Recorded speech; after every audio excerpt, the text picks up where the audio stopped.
આપણી સંકલ્પ ન્યૂઝ ચેનલને સબસ્ક્રાઇબ અને લાઇક કરો, બેલ આઇકન દબાવો જેથી આવનાર ન્યૂઝ અપડેટ્સની નોટિફિકેશન આપના મોબાઈલ પર સૌથી પહેલા પહોંચે. Like, subscribe and share the video. નમસ્કાર દર્શક મિત્રો, હું છું પૂજા ટંડેલ. સંકલ્પ ન્યૂઝમાં આપનું સ્વાગત છે. સમાચારની શરૂઆત કરતા પહેલા એક નજર આજના મુખ્ય સમાચાર ઉપર. વાપી હાઈવે પર ખીચોખીચ 128 બકરા ભરી જતી ટ્રક સાથે 7 આરોપીની ધરપકડ. રાજસ્થાનના જયપુરથી બકરા ભરી મુંબઈના ભિવંડી લઈ જવાતા હતા, જ્યારે 2 વોન્ટેડ.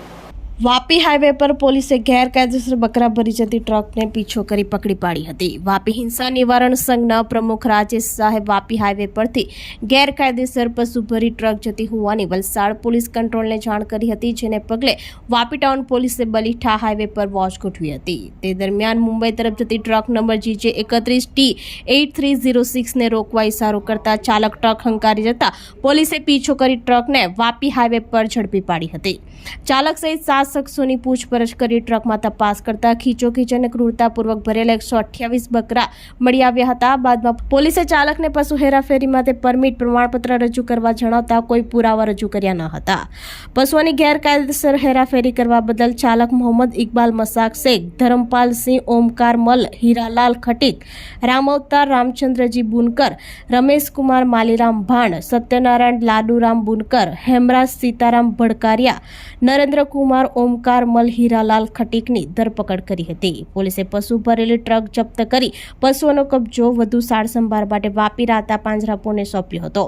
આરોપીની પૂછપરછમાં પશુઓ રાજસ્થાનના જયપુરથી ભરે મુંબઈના ભિવંડી લઈ જવાતા હતા. પોલીસે ગુનો નોંધી ટ્રક માલિક સાજિદ હુસેન અબ્દુલ સત્તારભાઈ ખાનજી અને પશુ મંગાવનાર મોહમ્મદ અલી પટેલને વોન્ટેડ જાહેર કર્યા છે.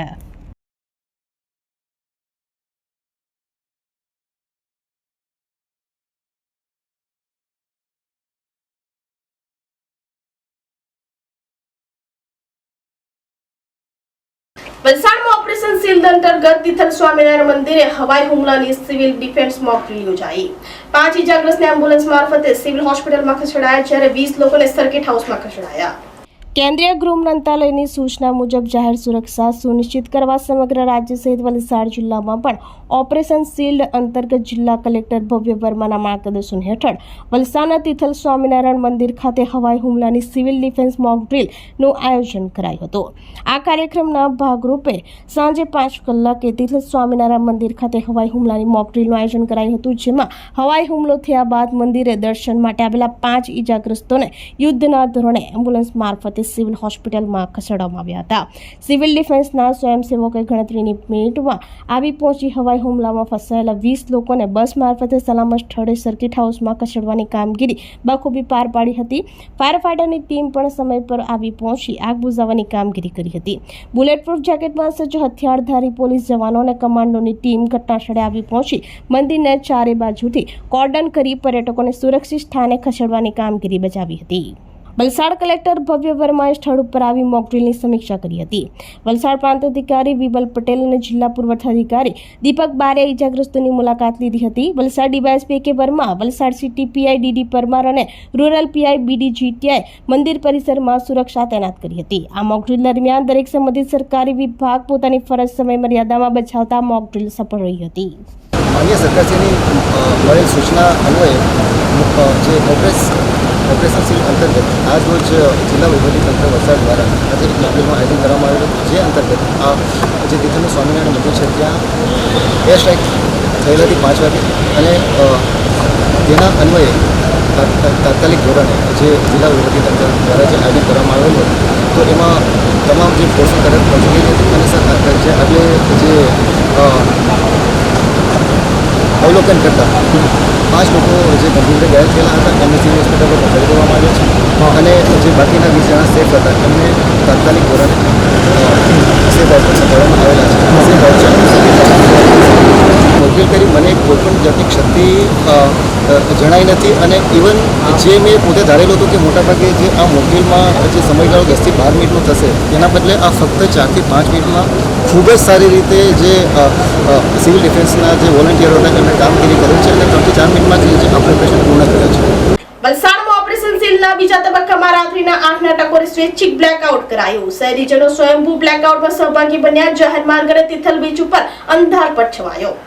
ભારત સરકારના મિનિસ્ટ્રી ઓફ હોમ અફેર્સ દ્વારા ઓપરેશન સીલ અંતર્ગત મોક ડ્રીલનો પ્રથમ તબક્કો પૂર્ણ થયા બાદ બીજા તબક્કામાં રાત્રિના 8 થી 38 કલાક સુધી બ્લેકઆઉટ કરવામાં આવ્યું હતું, જેમાં વલસાડ નગરપાલિકા વિસ્તાર, તિથલ, નનકવાડા, ભાગડાવાડા અને કોસંબા ગામમાં નાગરિકો દ્વારા સ્વયંભૂ અંધારપટ કરવામાં આવ્યો હતો. વલસાડમાં ઓપરેશન સીલના બીજા તબક્કામાં બ્લેકઆઉટ અંતર્ગત રાત્રે 8 કલાકે વલસાડ જિલ્લા ડિઝાસ્ટર કચેરી, રેલવે અને નગરપાલિકાની અબ્રમા ઝોન કચેરી દ્વારા 2 મિનિટ સુધી ચડતી ઉતરતી તીવ્રતાથી સાયરન વગાડવામાં આવ્યું હતું. આ સમયે લોકોએ સ્વેચ્છાએ પોતાના ઘર, ઓફિસ અને દુકાનની લાઇટ બંધ કરી સ્વયંભૂ બ્લેકઆઉટમાં સહભાગી બન્યા હતા. જિલ્લા વહીવટીતંત્ર અને પાલિકા દ્વારા પણ પોતાના હસ્તકની કચેરીઓ અને જાહેર માર્ગની સ્ટ્રીટ લાઇટ બંધ કરી બ્લેકઆઉટ કરવામાં આવ્યું હતું. પર્યટકોથી ધમધમતા તિથલ બીચ પર તમામ લારી ગલ્લા અને દુકાનદારો દ્વારા સ્વૈચ્છિક રીતે બ્લેકઆઉટ કરી સહયોગ આપવામાં આવ્યો હતો.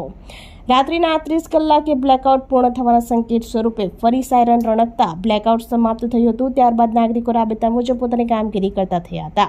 આ બ્લેકઆઉટમાં નાગરિકો ઉત્સાહભેર સહભાગી બન્યા હતા.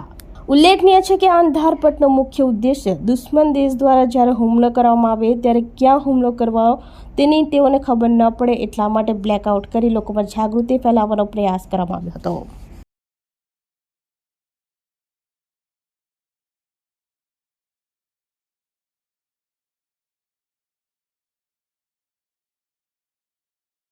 તો આ તાજા સમાચારો, નવા સમાચારો સાથે કાલે ફરી મળીશું. નમસ્કાર.